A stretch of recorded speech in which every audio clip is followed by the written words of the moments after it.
तो देखिए आप लोग को एक न्यूज़ बताना था जो कि उत्तराखंड से रिलेटेड है, लेकिन ये चूंकि डिप्लोमा कोर्स से रिलेटेड है तो आप सबको जानना बेहद जरूरी है, क्योंकि आप सभी डिप्लोमा का कोर्स कर रहे हैं। और किस चीज़ में डिप्लोमा कर रहे हैं? डिप्लोमा इन फार्मेसी, ठीक है ना।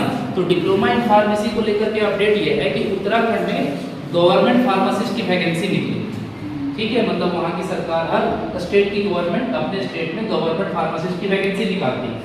और इस वैकेंसी में इन्होंने मतलब जब फॉर्म निकाला तो सिर्फ डिप्लोमा वालों को मौका दिया गया, क्योंकि उनका कहना था कि हमारा नियम यही है कि हम सिर्फ डिप्लोमा वालों को मौका देंगे।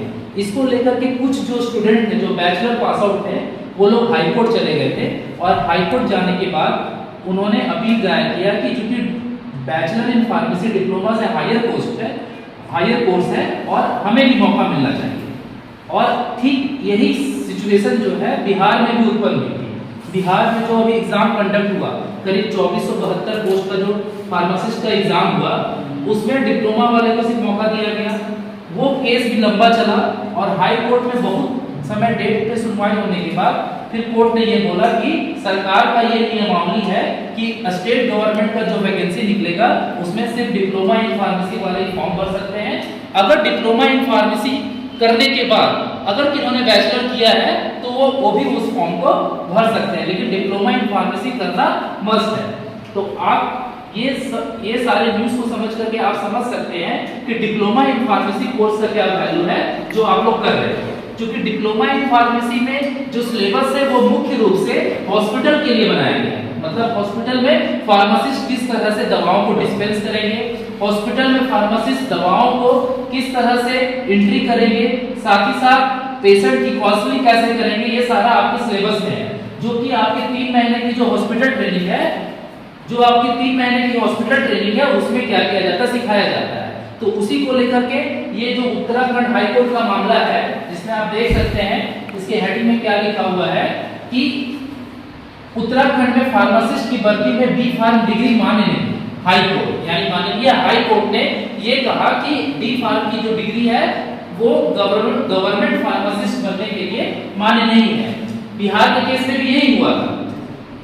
अब इसमें क्या है, जैसे लिखा है कि उत्तराखंड हाई कोर्ट ने फार्मासिस्ट पद पर भर्ती के लिए केवल डिप्लोमा इन फार्मेसी को ही मान्य शैक्षणिक योग्यता दी है। कोर्ट ने यह स्पष्ट किया कि बी फार्म डिग्री धारक उम्मीदवार मौजूदा सेवा नियमों के अनुसार इस पद पर आवेदन के पात्र नहीं है। अब यहाँ पे दिया हुआ है नीचे विस्तार से, जिसमें यह बताया गया है कि उत्तराखंड हाई कोर्ट ने राज्य में फार्मासिस्ट पदों पर भर्ती के लिए केवल diploma in pharmacy D pharma को ही मान्य शैक्षिक योग्यता माना है। कोर्ट ने यह स्पष्ट किया कि बी फार्मा डिग्री उम्मीदवार मौजूदा सेवा के अनुसार इस पद पर आवेदन के पात्र नहीं है। न्यायमूर्ति रविंद्र मैठाती की एकल पीठ के समक्ष मामले की सुनवाई। मतलब ये जज का नाम है जिन्होंने ये फैसला दिया, उनका नाम था न्यायमूर्ति रविंद्र मैठाती। मामले में ओम प्रकाश, विनोद कुमार और पंकज मोहन ने और उनके साथ जो लोग थे उन्होंने याचिका दायर की थी, केस किया था कि अन्य बी फार्मा डिग्री धारकों ने भी याचिका दाखिल कर तर्क दिया था कि वे उच्च योग्यता रखते हैं। मतलब बैचलर 4 साल का कोर्स है, वो उच्च योग्यता रखते हैं, इसीलिए उन्हें फार्मासिस्ट पद पर आवेदन करने का अवसर मिलना चाहिए। ठीक है, ये हुआ। फिर याचिकाकर्ता का मतलब जो जिन्होंने केस दायर किया था, याचिकाकर्ता का कहना था कि राज्य सरकारें पहले आश्वासन दे चुकी हैं कि बी फार्म को मान्यता दी जाएगी। मतलब जो नेता लोग हैं, हेल्थ मिनिस्टर जो भी है, वो लोग अपने भाषण में बोल चुके थे कि बी फार्म को मान्यता मिलेगा, लेकिन जब कोर्ट में गया मैटर तो वहां पर बोला हुआ नहीं होता है, वहां पर कागज देखा जाता है। तो जब कागज देखा गया स्टेट गवर्नमेंट का, तो वहां के नियम में जो नियमावली होती है, भर्ती नियमावली, उसमें क्या लिखा गया, डी फार्मासिस्ट लिखा हुआ था। तो लेकिन अभी तक नियमों में संशोधन नहीं हुआ। मतलब लोगों ने बोल दिया कि बैचलर को मौका मिलेगा, लेकिन वो तभी ना लागू होगा जब बहस होगी और नियम में क्या होगा, सुधार होगा। तो इसके कारण कोर्ट ने कहा कि भर्ती के लिए योग्यता तय करना नीति का विषय है। जब तक सेवा नियमों में संशोधन नहीं होता, केवल डी फार्मा और राज्य फार्मेसी काउंसिल में पंजीकरण रखने वाले उम्मीदवार ही क्या होंगे, पात्र होंगे। कोर्ट ने याचिका खारिज करते हुए, मतलब जो केस किया गया उसको क्या किया, खारिज कर दिया, मतलब निरस्त कर दिया। बी फार्मा डिग्री धारक भविष्य में नियम संशोधन होने पर ही लाभ ले सकते हैं। अगर फ्यूचर में सरकार नियम में ये शामिल करती है कि बैचलर इन फार्मेसी को भी शामिल किया जाए एग्जाम में, तभी वो क्या कर सकते हैं, फॉर्म भर सकते हैं। ठीक है, उसके बाद नीचे नर्सिंग ऑफिसर के बारे में है।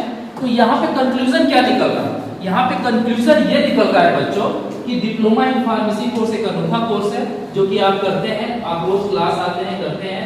बहुत सारे लोग आपको कहते हुए सुनने मिल जाते होंगे, डिप्लोमा कर रहे हो फार्मेसी, ये कैसा कोर्स है, ये छोटा कोर्स है, डिग्री कोर्स है, इसका कोई भविष्य नहीं है।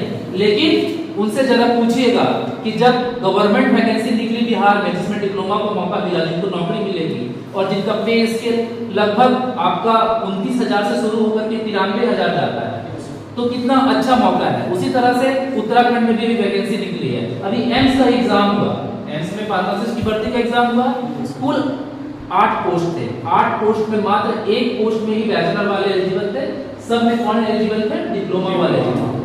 इसीलिए अब आपको कभी भी आपके मन में ये ख्याल नहीं आना चाहिए कि ये कोई छोटा कोर्स है, कम ईयर का कोर्स है, कम पैसे में होने वाला कोर्स है।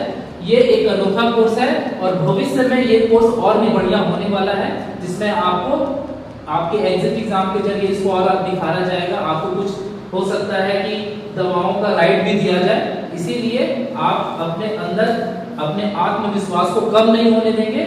और मैं ये नहीं कहता हूं कि बैचलर वालों को मौका नहीं मिलना चाहिए, जरूर मिलना चाहिए, लेकिन जो जिस पोस्ट के लिए एलिजिबल है वो उस पोस्ट के लिए एलिजिबल होना चाहिए। क्योंकि बिहार में उन्होंने कहा कि बैचलर इन फार्मेसी के पास ड्रग इंस्पेक्टर बनने का मौका रहता है, रिसर्च में जाने का मौका मिलता है, लेकिन जो आपका सबसे एंट्री ग्रेड है फार्मासिस्ट का, जिसमें आप एंट्री करते हैं, तो उसमें डिप्लोमा को मौका मिलना चाहिए, तवज्जो देना चाहिए। ठीक है, तो यही मेरा कहना था। आप सब इस न्यूज़ को अपने अपने दोस्तों को जरूर शेयर करें। ठीक है, थैंक यू।